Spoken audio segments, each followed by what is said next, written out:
तस्वीरें चीन के जासूसी जहाज जियान यांग होंग 03 की हैं, जो मालदीव में प्रवेश कर गया है। वो भी तब जब भारत ने मालदीव को इस जहाज को एंट्री न देने की बात कही थी। राजनयिक तनाव के बीच ऐसा करके और भारत की बात न मानकर देश को जिस बात का डर था, मालदीव की मौजूदा सरकार ने वही कर दिया है। मालदीव का ये कदम अब भारत के लिए सिरदर्द बन सकता है और इसलिए भारत ने चीन के जासूसी जहाज को लेकर चिंता भी जाहिर की है। मीडिया रिपोर्ट्स की माने तो मालदीव के राष्ट्रपति मोहम्मद मोइज़ू 8 से 12 जनवरी तक चीन दौरे पर पहुंचे थे।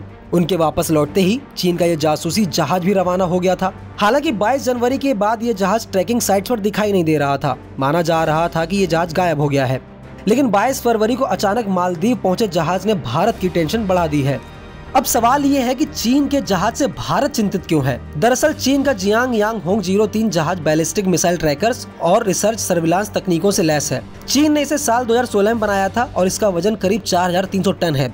ये नवीनतम सर्वेक्षण और निगरानी तकनीकों से लैस है। नौसेना के सूत्रों के मुताबिक समुद्र तल की मैपिंग की मदद से चीन हिंद महासागर में पनडुब्बी संचालन भी कर सकता है। भारत इस बात को लेकर भी चिंतित है कि चीन समुद्र में रिसर्च के नाम पर भारत की जासूसी करने के लिए इन जहाजों का इस्तेमाल कर सकता है। समुद्र में चीन की इस तरह की हरकत का भारत शुरुआत से ही विरोध करता रहा है। इससे पहले चीन के जहाज शियान 6 ने श्रीलंका के तट पर समुद्री सर्वे किया था। श्रीलंका में समुद्री सर्वे पूरा करने के बाद चीन ने मालदीव और श्रीलंका से एक और समुद्री सर्वे की अनुमति मांगी थी, जिसके बाद भारत ने श्रीलंका और मालदीव से चीनी जहाज को सैन्य अभियानों के लिए हिंद महासागर में अनुमति नहीं देने के लिए कहा था। लेकिन मालदीव ने भारत की बात न मानकर टेंशन बढ़ा दी है।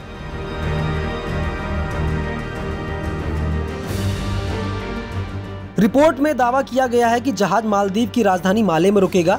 चीन इस जहाज का इस्तेमाल सैन्य उद्देश्यों के लिए करता है और हिंद महासागर में इसके जरिए जासूसी करता है। मीडिया रिपोर्ट्स में यह भी बताया गया कि चीन का ये जहाज पहले श्रीलंका में रुकने वाला था, लेकिन श्रीलंका ने विदेशी जहाजों के अपने बंदरगाहों पर रुकने को लेकर 1 साल की रोक लगा दी है, जिसके बाद चीन ने मालदीव का सहारा लिया है, जिसे लेकर पिछले दिनों मौजूदा सरकार ने बयान भी दिया था। उन्होंने कहा था, मालदीव मित्र देशों के जहाजों का हमेशा से स्वागत करता रहा है। हालांकि मालदीव सरकार ने चीनी जहाज को लेकर सफाई भी दी थी। मालदीव ने कहा था, चीनी जहाज ने माले में रुककर रोटेशन और ईंधन भरने की अनुमति मांगी है और ये मालदीव के समुद्री क्षेत्र में किसी तरह की रिसर्च का काम नहीं करेगा। हालांकि चीन के विदेश मंत्रालय ने पुष्टि की है कि उनका जहाज रिसर्च का काम करेगा। चीन के विदेश मंत्रालय के प्रवक्ता वान वेनबिंग ने कहा था, समुद्री क्षेत्रों में चीन के वैज्ञानिक शोध कार्य केवल शांतिपूर्ण उद्देश्यों के लिए हैं, जिसका लक्ष्य समुद्र को लेकर मानव जाति और वैज्ञानिक समझ को बढ़ाना है। ये काम समुद्री कानून और संयुक्त राष्ट्र के प्रावधानों का पालन करते हुए किया जा रहा है।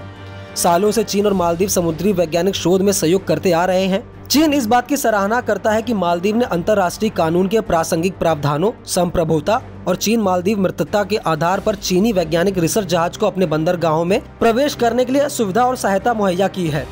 फिलहाल मालदीव की तरफ से इस तरह कोई जानकारी नहीं दी गई है कि चीन का जासूसी जहाज कितने दिन मालदीव में रुकेगा।